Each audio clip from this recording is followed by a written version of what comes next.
Experiments क्या है ये? कोई भी साइंटिफिक टेस्ट या फिर ऐसी कोई तथ्य जिसको हम करते हैं ताकि उसका मैकेनिज्म्स को हम ऑब्जर्व कर पाए, ताकि उससे हम न्यू चीजें जान पाए।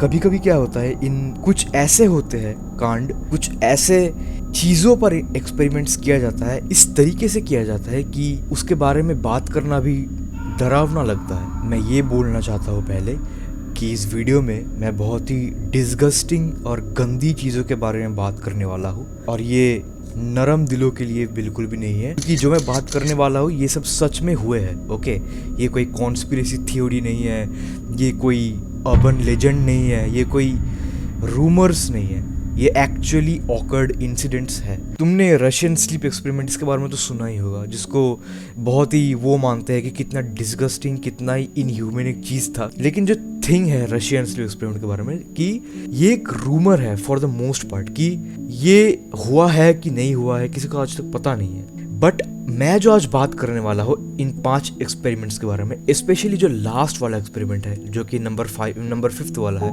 ये एक्चुअली में हुई है। All of these are kind of on par और even more disgusting, even more terrific than the Russian sleep experiment. Nazi twin experiments, मतलब ये नाम नहीं है लेकिन बेसिकली इसका हेडलाइन ये है। सो इस एक्सपेरिमेंट्स पे क्या होता था कि जो नाजी के लोग थे, बेसिकली हिटलरों के लोग, उनको ऐसा प्रूव करना था कि वो इस दुनिया में सबसे सुपीरियर पीपल है, सबसे सुपीरियर, सबसे ऊपर दर्जे के लोग हैं। इस चीज को पॉसिबल करने के लिए उन्होंने ऐसी गंदी गंदी हरकतें की ना, मतलब सारे तो मैं बता भी नहीं सकता, लेकिन उनमें से ही एक है ये ट्विन नाजी का एक्सपेरिमेंट्स। क्या होता था इसमें, ट्विन्स जो होते थे, ट्विन्स मतलब जुड़वे, ये क्या करते थे, गांव से ऐसे ही बिना बोले, बिना कोई इन्फॉर्मेशन दिए, बिना कोई डिटेलिंग दिए, इन जुड़वों को वो बस लिटरली अपने मम्मी पापा से छिनवा कर उनको अपने जगह पर ले जाकर उन पर गंदी गंदी एक्सपेरिमेंट्स करते थे। और इस एक्सपेरिमेंट का जो एक्चुअल नेम है उसका नाम है एंजल ऑफ डेथ। और एक वीडियो भी है यूट्यूब पे जहाँ पर एक लड़की, एक बूढ़ी लड़की, एक बूढ़ी औरत ये बताती है कि कैसे इस एक्सपेरिमेंट को सरवाइव किया। वो वीडियो अगर सुनोगे तो आपको अपनी लाइफ की स्ट्रगल्स एक चींटी के बराबर लगेगा। एकदम छोटी उम्र में कुछ नाजी वाले लोग उनके गाँव में आए और फिर बस ऐसे चिल्ला रहे थे, जुड़वे जुड़वे जुड़वे चाहिए हमें, जुड़वे, I mean twins twins, we want twins. So ऐसे करके वो लोग जुड़वों को बस ऐसे लेकर अपने साथ ले जा रहे थे। और इसको भी जैसे ही कंफर्म हुआ कि ये जुड़वा है, गाड़ी में बैठा कर सीधा ले गया। और उन्होंने बोला कि मुझे ये रियलाइज भी नहीं हुआ था लास्ट टाइम है कि मैं अपनी मम्मी का चेहरा देख पा रहा हूँ। अब आती है इसका डिस्गस्टिंग पार्ट, क्या होता था वहां पर। सो इन ट्विन्स पर सर्जरीज होते थे, सर्जरीज किया जाता था, लेकिन विदाउट एनेस्थेशिया। एनेस्थेशिया क्या करता है, ऑफ कोर्स आपको तो पता होगा कि आपके ऊपर अगर कोई सर्जरी हुआ, कोई ऑपरेशन करना पड़ा तो बहुत ही दर्द होता है। तो ऑफ कोर्स वो लोग एनेस्थेशिया दे देते हैं ताकि आप पैरालाइज्ड हो जाओ कुछ मोमेंट्स के लिए, टेम्पोरल अनकॉन्शियसनेस, ताकि आपको वो चीज फील ना हो। मतलब सोच के देखो, अगर किसी के हार्ट के ऊपर ऑपरेशन हुआ, मतलब जिंदा उसके मुंह पे मैं रस्सी बांधकर उसका सीना काट दूं छुरी से, चाकू से, तो वो वही बेसिकली है सर्जरी विदाउट एनेस्थेशिया। और वही इन पर किया जाता था। उस औरत ने सरवाइव कर लिया क्योंकि वो लकी थी, अगर मेरा मानो तो। इन लोगों को बांधकर, इन जुड़वों को बस ऐसे ही इनके ऊपर सर्जरीज किया जाता था, जहाँ पर इनके किडनीज, लीवर और शरीर के पार्ट पर, डिफरेंट पार्ट्स पे ऑपरेशन किया जाता था, स्टडीज की जाती थी। लेकिन इनको लिटरली कोई एनेस्थेशिया, मतलब जो चीज़ जो मतलब अनकॉन्शियस कर दे ताकि इनको पेन फील ना हो, ऐसा कुछ किया ही नहीं जाता था। मतलब जिंदा हाथ पैर काट देते थे, अगर मेरी मानो तो। ये काट कर देखा जाता था कि कैसे ये रिएक्ट करते हैं, तो क्या असर होता है। और क्या होता था इन जुड़वों पर, क्योंकि उन लोगों को बहुत सारी डिजीजेस इन पर टेस्ट्स करने थे, तो ये इन जुड़वों पर ऐसे ही डिजीज इंजेक्ट कर देते थे। मतलब लिटरली ट्यूबरक्यूलोसिस जैसे डिजीजेस और भी पता नहीं क्या क्या गंदी चीजें, और बस ऑब्जर्व करते थे, उनको लिटरली मरने के लिए छोड़ देते थे। क्या होता है इनके साथ, क्या ये मतलब कैसे मरता है, कितने दिनों में मरता है, क्या ये मरता भी है, वो मरे, वो सफरिंग करे, हम तो बस यहाँ पर स्टडीज करेंगे ना। और इनमें से क्या होता था, कभी कभी जब ये स्टडीज करते थे डिजीजेस को लेके, तो ये एक जुड़वे पे एक डिजीज छोड़ देंगे, बस एक में। मतलब सोचो कि 2 भाई है, उन्होंने एक भाई पर डिजीज घुसा दी और एक भाई को छोड़ दिया, उसको कुछ नहीं किया। क्या होता था कि एक जुड़वा मर जाता था, एक भाई मर जाता था, तो सपोज जिसके ऊपर मैंने वो इंजेक्शन डालते थे वो मर गया, तो और एक जिंदा था, वो ऑटोप्सीज करते थे वो जिंदा भाई पे और फिर उस पर भी इंजेक्शन घुसा के मार देते थे। इस एक्सपेरिमेंट को पता है कौन करता था, स्पेशली कौन इसका लीडर था? Doctor Joseph Mengele. तो एंड ऑफ दिस एक्सपेरिमेंट्स कुछ ऐसे हुआ कि जब नाजी वाले हार गए, जब हिटलर मर गया बेसिकली 1945 में, एलाइड फोर्सेस थे, एलाइड फोर्सेस बोले तो यूनाइटेड स्टेट्स, यूके और सोवियत यूनियन, मतलब रशिया, अमेरिका और यूरोप, ये तीनों मिलकर, क्योंकि ये नाजी के खिलाफ, ये तीनों घुस गए। तो तब उन्होंने उन लोगों से ये रिपोर्ट्स लिया, तभी जाके पता चला कि क्या क्या कांड होते थे। और जोसेफ मेंगेले का क्या हुआ? क्या उसके साथ कोई कांड हुआ? क्या वह जेल गया? क्या उसको फांसी हुआ? वेल गेस व्हाट, मेंगेले को ये एलाइड फोर्सेस तीनों मिलके पकड़ नहीं पाए। वो साउथ अमेरिका में चला गया और वहां पर जाके वो छुप गया और 1979 तक वहां पर छुपा रहा, जब तक वो मर नहीं गया। कोई इसको क्या हॉलोकास्ट भी बोलता है, मतलब टेरिफिक वर्ड्स मिलेंगे अगर तुम डीप जाओगे इस पे। होम्सबर्ग प्रिजन एक्सपेरिमेंट्स, ये कांड होम्सबर्ग के जेल में, जो कि फिलाडेल्फिया में है। और इसका एक सरप्राइजिंग चीज है, मतलब जैसे पिछले वाले का जो डॉक्टर जोसेफ मेंगेले था, होम्सबर्ग प्रिजन एक्सपेरिमेंट का जो मेन हेड था, उनके नाम थे डॉक्टर एल्बर्ट क्लिगमैन। और सरप्राइजिंगली इन्होंने इनह्यूमन काम करते हुए भी दुनिया को एक अच्छी मेडिसिन दी, और उसका नाम शायद तुमने सुना ही होगा। उसका नाम है ट्रेटिनोइन, रेटिन ए, जो कि एक बहुत ही सक्सेसफुल मेडिसिन है। बहुत सारे लोग एक्ने ट्रीटमेंट वगैरह के लिए, स्किन के लिए इसको यूज करते हैं। It's a very good thing, it's a very nice medicine.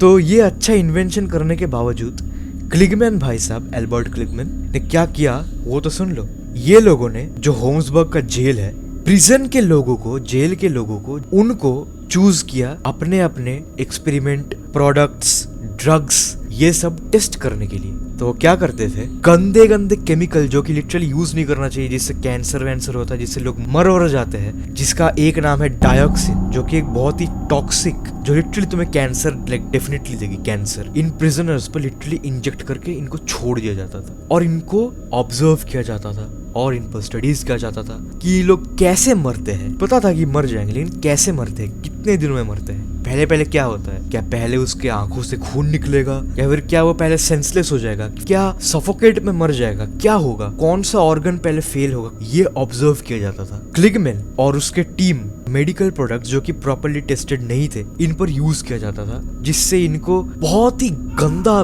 दर्द, स्वेलिंग और उनके पूरे शरीर पे ब्लिस्टर्स हो जाते थे। ब्लिस्टर्स मतलब शरीर में एक फूल जाता है एक अजीब तरीके से, जिसको फोड़ने का मन करता है लेकिन फोड़ना नहीं चाहिए, वो हो जाता था। मतलब लिटरली तड़पा के मारना जिसको कहते हैं, वो सब किया जाता था इन लोगों पर। और कुछ रिपोर्ट के अनुसार क्लिगमैन भाई साहब कुछ मात्रा में तो ये लिखा है, लेकिन मुझे नहीं लगता कुछ मात्रा में इन प्रिजनर्स को एक्सपोज कर देते थे रेडिएशन के ऊपर। आई डोंट नो मैं क्या इमेजेस यहाँ पर शो कर सकता हूँ कि रेडिएशन की वजह से क्या होगा। तुमने तो कंफर्म वो हिसासी औची वाला केस तो सुना ही होगा, एक बार उसका ये वाला चेहरा तो देखा ही होगा, क्या हालत हुआ था उसका पूरा हाथ पैर सब ऐसे उखड़ के बाहर आ गया था। क्यों? क्योंकि वो रेडिएशन से, बहुत हाई अमाउंट ऑफ रेडिएशन के ऊपर एक्सपोज हो गया था। उतना हाई अमाउंट ऑफ रेडिएशन नहीं दिया क्लिगमैन भाई साहब ने, लेकिन हाँ रेडिएशन से एक्सपोज हुआ। कितना रेडिएशन से कि हाँ वो जस्ट इंसान को कैंसर वैंसर दे के मार दे। और इनसे क्या होता है, मतलब तुम झट से मरोगे नहीं, पहले तुम्हारे शरीर से खून निकलेगा, स्किन बर्न हो जाएगा, बहुत खतरनाक दर्द होगा। और ये मेडिकल रिपोर्ट्स वो लोग करते थे कि कैसे ये लोग मरते हैं, क्या होता है रेडिएशन के ऊपर, कितने में वो मरते हैं, कितने में वो नहीं मरते हैं। तो इसका भी ख़त्म कैसे हुआ, कैसे ये एंड हुआ। तो ये वैसे ही 1970s में एंड हुआ, क्योंकि आई थिंक इसका पब्लिक अवेयरनेस ज़्यादा बढ़ गया था उस टाइम पे। तब तो वर्ल्ड वॉर ख़त्म हो चुका था और कुछ प्रिजनर बच के वहां से निकल गए, जिसी ने क्लिगमैन के ऊपर केस फेस किया था कि भाई ये क्या कर रहा है, कोई इसको पकड़ के लाओ। लेकिन इसको भी ऐसा कुछ भी नहीं हुआ, बस इसका रेपुटेशन गिरा, जेल का तो चेहरा भी नहीं दिखा। सो जो तीसरा एक्सपेरिमेंट है वो हल्का सा अलग है, हल्का सा डिफरेंट टाइप का है। ये एक्सपेरिमेंट्स बच्चों पर किए जाते थे। इस एक्सपेरिमेंट का नाम है द मॉन्स्टर स्टडी और इसको डॉक्टर वेंडल जॉनसन और उसका एक स्टूडेंट क्या करता था, और ये हुआ था 1939 में। सो इस टेस्ट में 22 बच्चे थे, 22 चिल्ड्रन। और इन चिल्ड्रन के ग्रुप को, इन बच्चों के ग्रुप को 2 हिस्सों में बांटा गया। एक हिस्सा जिसको हमेशा पॉजिटिव, मतलब उसको बचपन से उस बच्चे को हर काम में पॉजिटिवली अच्छे व्यवहार के साथ उसको ट्रीटमेंट दिया गया। जैसे कि अगर कुछ भी और छोटी मोटी काम कर रहा है, सपोज उस बच्चे को स्टेज पे खड़ा करके उससे एक स्पीच बुलवाया गया और उस स्पीच में वो शायद बीच बीच में अटक गया, स्टटर कर गया, तो इसके लिए वो डॉक्टर्स कुछ ऐसे रिस्पॉन्ड करेंगे लाइक इट्स ओके बेटा, होता रहता है, ये तो बस हर बच्चों के साथ होता है, ऐसा तो होता ही रहता है, तुम वापस करो, अगली बार जरूर तुम इससे अच्छा बोल पाओगे, ऐसा होता था। और अगर जो नेगेटिव वाला ग्रुप है, मतलब जो ग्रुप उनसे गंदा व्यवहार, मतलब बेसिकली टॉक्सिक पेरेंटिंग की तरह, मतलब बेसिकली उनको एक टॉक्सिक वे में उनको ट्रीट किया जाता था। जैसे कि अगर मैं इसका ही लूं, अगर इस नेगेटिव वाले ग्रुप से कोई बच्चा आया और वो भी स्पीच दिया और वो भी अटक गया बीच में, just like that guy from the positive group, doctors का रिस्पॉन्ड कंप्लीटली ऑपोजिट होगा, उल्टा होगा। लाइक क्या कर रहा है तू, मतलब तेरे से इतना छोटा सेंटेंस नहीं बोला जाता, तूने 100 शब्द बोले और उसमें तू 2 बार अटका, क्यों अटका, मतलब सोच, तेरे से कुछ नहीं होगा, तू कभी भी अच्छा स्पीकर नहीं बन पाएगा, तू किसी से बात नहीं कर पाएगा, ऐसा बताया जाता था इस नेगेटिव वाले ग्रुप को, कंप्लीटली ऑपोजिट। और अगर कोई चाइल्ड को पॉजिटिव ग्रुप में, मतलब जो हर छोटी छोटी गलती के लिए उन बच्चों को एनकरेज किया जाता था, इवन दो वो छोटी मोटी चीजों के लिए कुछ भी उस बच्चे को किसी दिन अच्छा नहीं लग रहा है तो उसको एनकरेज किया जाता था, पॉजिटिव चीजें सुनाया जाता था। और इस जगह पर अगर मैं नेगेटिव वाले ग्रुप में और नेगेटिव वाले 11 बच्चे कुछ भी छोटी मोटी चीज जो कि शायद जो पॉजिटिव वाले बच्चे कर रहे थे उससे भी छोटी गलतियों के लिए एकदम नेगेटिव वे में बोला जाता था कि तुझसे तो कुछ नहीं होगा, तू तो कुछ भी नहीं बन पाएगा, तेरे से एक ग्लास नहीं उठा जा रहा है, फॉर एग्जाम्पल अगर मैं पकड़ लूं, ऐसा उनके साथ ट्रीटमेंट किया जाता था। तो इससे क्या हुआ, जो 11 बच्चे पॉजिटिव ग्रुप में थे उसका कॉन्फिडेंस लेवल अलग ही लेवल पे चला गया जब वो काइंड ऑफ हल्का सा टीनेज पे, और ऑफ कोर्स ये भी एक हिडन एक्सपेरिमेंट था। और जो नेगेटिव वाले 11 बच्चे हैं उसका जो हालत हुआ जब वो सेम एज में आए बाकी 11 ग्रुप के साथ, डीप एंजाइटी, सीवियर ट्रॉमा, और बात नहीं कर पाते थे, वो एक्चुअली में बात नहीं कर पाते थे ठीक से, वो जो बातें बोली गई थी और एक्चुअली क्या बोला गया था और कितना गंदा बोला गया था ये तो किसी को नहीं पता, बस उतना ही पता है जो कि डिटेल्स और रिसर्च ने बताया है। मतलब PTSD कुछ भी नहीं बाकी था जो नहीं हुआ उन नेगेटिव वाले बच्चों के साथ। और इस एक्सपेरिमेंट ये पर्टिकुलरली कब एंड हुआ, लाइक यहाँ पर ऑफ कोर्स बाकी की तरह कोई मार काट नहीं हुई, कुछ वैसा नहीं हुआ, लेकिन एक बार सोच के देखो, एक है फिजिकल पेन, एक है मेंटल पेन। ये I think peak mental pen है, मतलब बचपन से मैं तुमको हर छोटी छोटी चीज़ों के लिए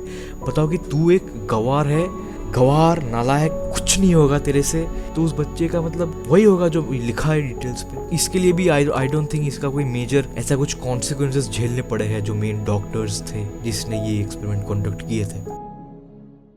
ग्वाटेमाला साइफिलिस एक्सपेरिमेंट, ये पता है कौन कंडक्ट किया था? लाइक ये कोई रिसर्च लैब नहीं हुआ था, इसको कंडक्ट किया था United states public health service ने 1940s में। और इसका ऑब्जेक्टिव क्या था? इन लोगों को बस ये स्टडी करना था, अगर मैं किसी इंसान के अंदर साइफिलिस, गोनोरिया एंड क्रेनोइड जैसे इन्फेक्शंस घुसा दूं तो किस तरीके से ये इंसान मरेंगे। 1946 और 1948 के बीच में ग्वाटेमाला कुछ जगह में मेंटल हेल्थ, मतलब ये एक पूरा ऑर्गेनाइजेशन करता था, कोई पर्टिकुलर कोई आदमी या फिर कोई ग्रुप नहीं। इनके अंडर बहुत सारे मेंटल हेल्थ हॉस्पिटल्स, प्रिजन्स मतलब जेल, मिलिट्री बैरक्स, ऑर्फनेजेस, अनाथ आश्रम, ये सारी जगह इस ऑर्गेनाइजेशन के अंडर थी। रिसर्चर्स बच्चों पे और लोगों पे जानबूझकर ये वायरसेस स्पेशली साइफिलिस डालते थे। और पता है इनको क्यों टारगेट किया गया था? इनको पता था कि इन लोग के पास इतना बड़ा जबान नहीं है कि वो इसके अगेंस्ट कुछ बोल पाएगा। और द फैक्ट इज कि ये लोग जब डालते थे ये वायरस को तब बताते भी नहीं थे कि मैं तुम्हारे शरीर पे वायरस डाल रहा हूँ, क्योंकि ये किसके अंडर आता है? Public health service. तो वो तुम्हारा भलाई करेगा, लेकिन भला करने की जगह पर वो तुम्हारे शरीर पे क्या डालता है? इंटेंशनली वायरस, ताकि वो तुम्हें स्टडी कर पाए, ताकि देख पाए कि तुम कैसे तड़पते हो बच्चे। और कभी कभी क्या होता था इन वायरस पे कि ये कभी कभी पहली इन्फेक्ट पे काम नहीं करती थी तो वो दोबारा इन्फेक्ट करते थे, और डिफरेंट कॉम्बिनेशन के साथ। मतलब जो 3 मैंने बताया, और भी शायद थे पता नहीं, लेकिन जो बेसिकली मैंने 3 बताए स्पेशली साइफिलिस, इसका वो और डेंजरस केमिकल मिक्सचर बना के डालते थे ताकि कुछ हो। और किसी को भी ऑलमोस्ट, मोस्ट नहीं, किसी को भी पता ही नहीं था कि उसके शरीर पे ये इंजेक्शन किस चीज़ की डल रही है। अब देखो, इस डिजीज़ का साइफिलिस, इसका कोई क्योर नहीं है, ऐसा नहीं है। पेनिसिलिन ऑलरेडी इफेक्टिव था और वो अवेलेबल भी था। ये लोग जानबूझ के देखेंगे कि क्या होता है, क्या होता है, क्या होता है, कितना वर्स जा सकता है। कुछ ही ज्ञाने चुने थे जिसको मतलब बहुत क्रिटिकल कंडीशन हुआ था, और तब शायद उनको पेनिसिलिन दे के भी कोई काम नहीं हुआ, क्योंकि बहुत ज्यादा फैल गया था डिजीज उसके शरीर पे। और ये जो एक्सपेरिमेंट, इसका एंड कैसे हुआ देखते हैं। ये भी बेसिकली, ये जो एक्सपेरिमेंट्स थे ऑफ कोर्स ये भी हिडन थे, किसी को कुछ पता नहीं था ये पब्लिक हेल्थ सर्विस क्या कर रहा है। तो क्या हुआ इसका, आई थिंक जो मुझे मिला छोटा करके, ये इसलिए बंद हो गया क्योंकि USPHS जो हेल्थ सर्विस ऑर्गेनाइजेशन है, इस एक्सपेरिमेंट को फंड करना बंद कर दिया। और ये जो बात, जो ये इंटायर जो चीज मुझे पता लगा, इंटरनेट को पता लगा कि क्या होता था ग्वाटेमाला पे, ये सालों बाद मिली। सालों बाद some researchers found out about the atrocities of the syphilis experiment, और ये एक्चुअल डिटेल है, ये कोई रूमर या फिर कोई अर्बन लेजेंड नहीं है रशियन स्लीप एक्सपेरिमेंट की तरह।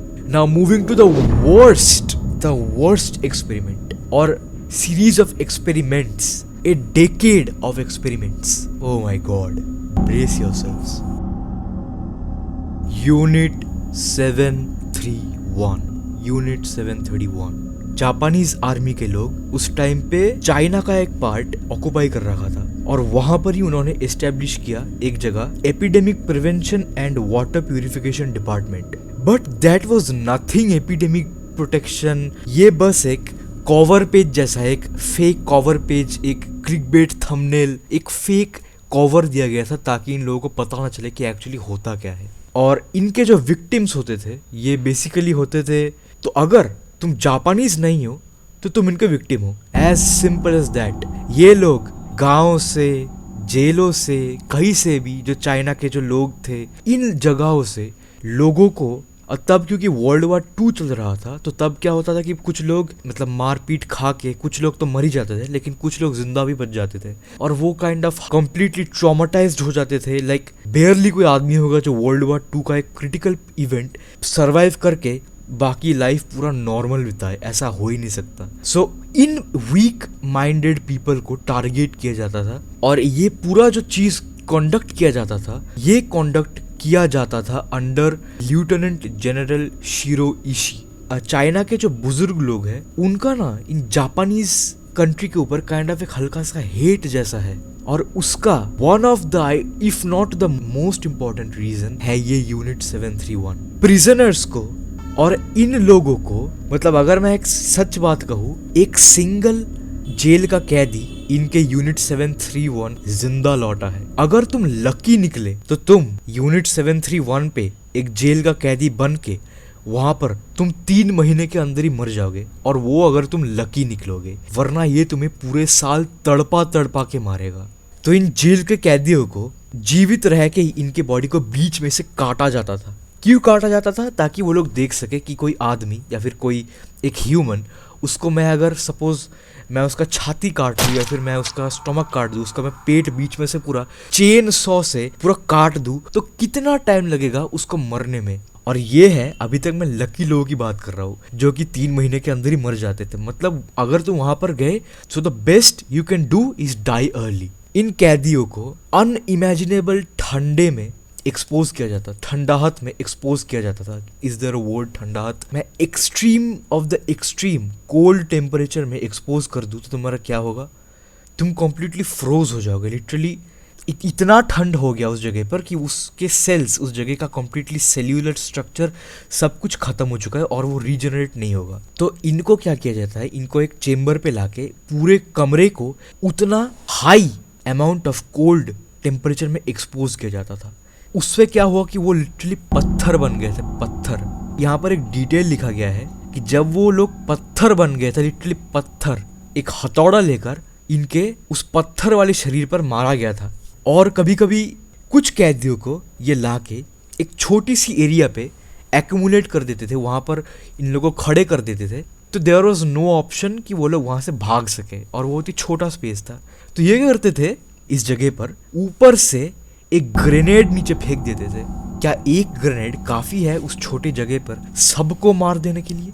या फिर शायद बस एक मरा, या फिर शायद किसी का बस पैर कटा, मतलब पैर फूट गया।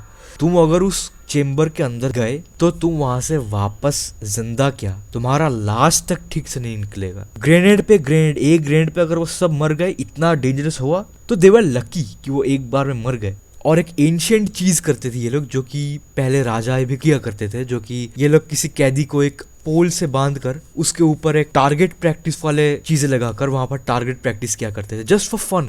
मतलब ये कोई रिसर्च भी नहीं है भाई, ये जस्ट फॉर फन था। और कभी कभी और मैं क्या बताऊं, जैसे मैंने कहा उस जगह पर ग्रेनेड फेंक देते थे एक छोटी जगह पर, तो कभी कभी एक ग्रेनेड की जगह एक फ्लेम थ्रोअर भी आ जाता था, जिससे बहुत अमाउंट ऑफ आग निकलता है। अगर तुम लकी नहीं हो, तुम कैसे तड़पोगे इस दुनिया के सबसे गंदे गंदे इन्फेक्शंस, जैसे कि फ्लीज, प्लेग, कॉलेरा, एंथ्रैक्स, ये सारे प्रिजनर्स पे, कैदियों पे डाल देते थे।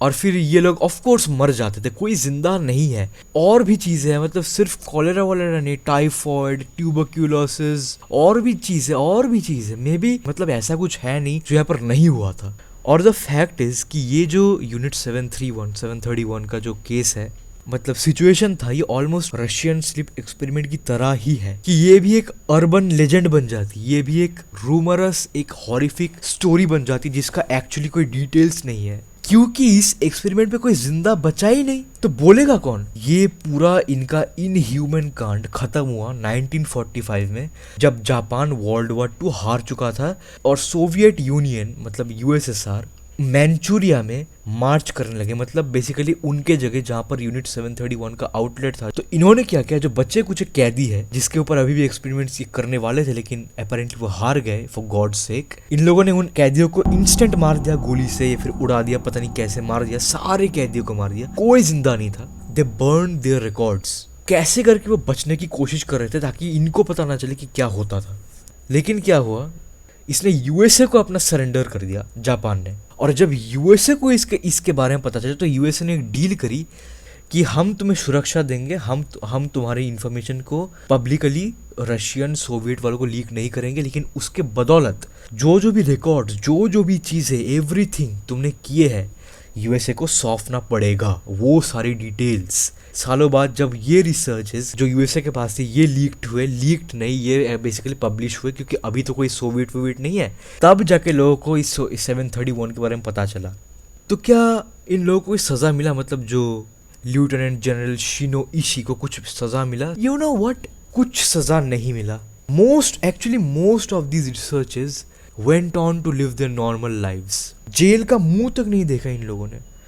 सो आई गेस मैं ज़्यादा लंबा नहीं करूँगा वीडियो को, तुम प्रॉब्ली अपना काम है, तो अगर इतने देर तक वीडियो देखे, अगर अच्छा लगा तभी सब्सक्राइब करना, वरना मत करना। ओके, अभी मैं चलता हूँ खाना बनाने, ठीक है? Good bye.